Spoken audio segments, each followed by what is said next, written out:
La compatibilité des couples de même signe, partie 2, let's go. La partie 1 se trouve dans la playlist plus bas au besoin. Là, on va aller avec les balances. En général, les couples de deux balances, c'est rare que je les vois, mais quand je les vois, c'est des unions qui sont faites pour rester.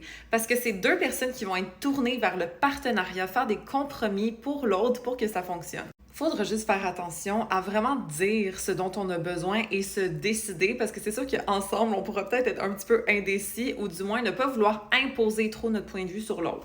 Évidemment, il faut regarder le thème astral en entier, comme d'habitude, parce qu'il y a des nuances à la personnalité de chacun. C'est pour ça que j'offre des analyses de thème astral dans mon lien en bio au besoin.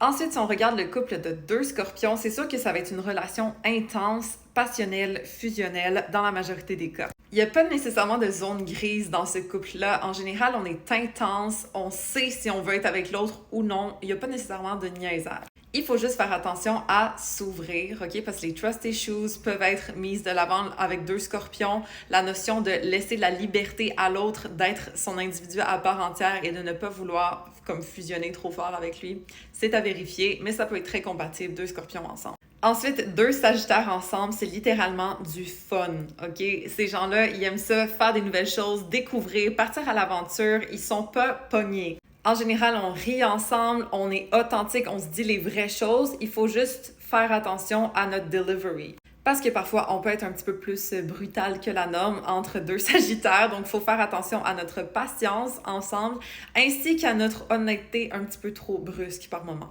Ensuite, deux Capricornes ensemble, ça va être une union long terme en général. C'est des gens qui veulent construire un avenir l'un avec l'autre. Souvent, ils ont une structure où ils ont un sens de stabilité l'un avec l'autre. Ils peuvent s'appuyer, c'est comme le pilier l'un de l'autre. Il faut juste faire attention de ne pas tomber trop dans la rigidité ou dans la routine. Ensemble, de sortir de sa zone de confort de temps en temps, ça peut être très positif pour le couple. Ensuite, deux Verseaux ensemble, ça c'est une union qui va respecter la liberté, l'individualité l'un de l'autre. En général, on est ensemble parce qu'on a décidé de l'être, pas parce que personne nous a obligés. On a envie d'être là et on a envie de s'unir avec notre partenaire tout en étant quand même un individu à part entière. L'idée d'avoir une relation entre amis avant d'être amants, c'est très recommandé aussi pour deux Verseaux. Ils ont souvent ce sentiment-là de fraternité, de comme c'est mon best friend et c'est mon boyfriend en même temps.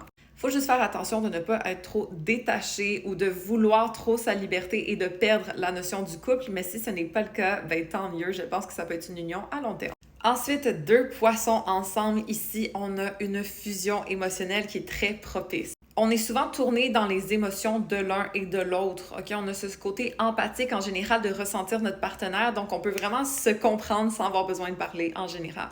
Il faudra juste faire attention aux non-dits, de vraiment communiquer verbalement à voix haute nos ressentis, parce que parfois on a tendance à le garder pour nous pour pas vouloir blesser l'autre, par exemple. Mais les deux, on est très giving, on est très dévotionnel. En général, ça dépend bien sûr, il faut regarder le thème astral en entier, encore une fois. D'ailleurs, si vous voulez comprendre en profondeur la compatibilité entre vous et votre partenaire, allez cliquer dans mon lien en bio pour une ouverture de tête complète. On va regarder ça ensemble. Si en apprendre plus sur l'astro t'intéresse, follow!